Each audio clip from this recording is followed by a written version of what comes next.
3, 2, 1.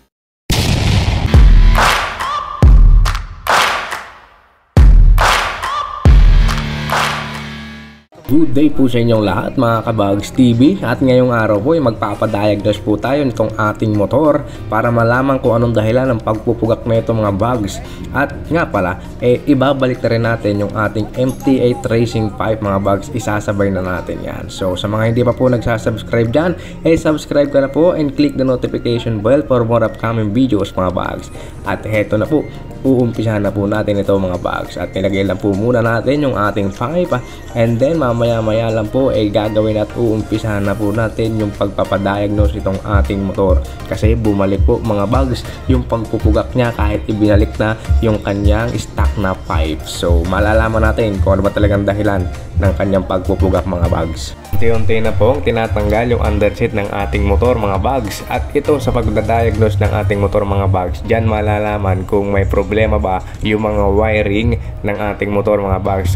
Possible kasi mga bugs na baka may naputol na wire dun sa ating motor mga bugs, kaya nagiging dahilan ng pagpugak ng ating motor. So yan po yung ating alamin mga bugs, at check rin natin yung ating ECU, throttle body, injector. So lahat na iikutin nyo, lilibutin nyo, at doon natin malalaman mga bugs kung ano ba talaga ang dahilan na at punot dulo kung bakit nagpupugak o humihina bigla yung RPM ng ating motor habang nasa biyahe tayo mga bugs. Sa paggawa nito mga bugs, hindi siya madali kasi talagang bubuting-tingin siya, lilibutin siya, kahit yung mga maliliit na parts talagang aalamin na kung ano ba yung dahilan. So napakagaling nitong ating pinuntahan na shop, at dito mismo malalaman natin yan, at abangan nyo po yan mga bugs. At kung hindi ka pa po nag-subscribe, again, please subscribe ko na po sa ating channel and click the notification bell for more upcoming videos natin. At salamat po sa inyong lahat na sumusuporta.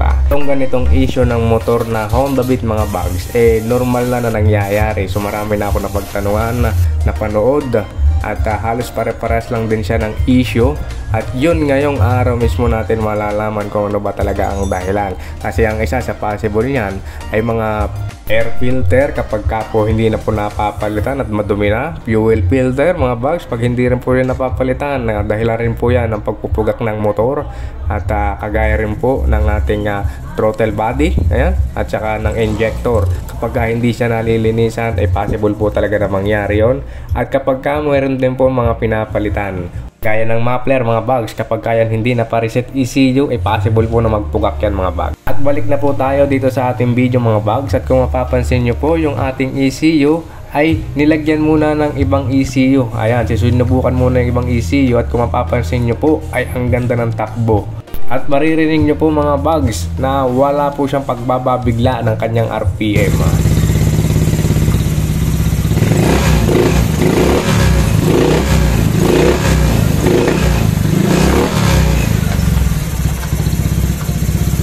So dito natin nalaman na yung tama ng ating motor ay nandun sa may ECU, at yan mismo yung ating gagawa ng paraan para nang sa gayon mawala yung pagpupugak ng ating motor at maging goods na ulit siya. At syempre yung ating gagawin dyan ay walang iba kundi ang magparima pa.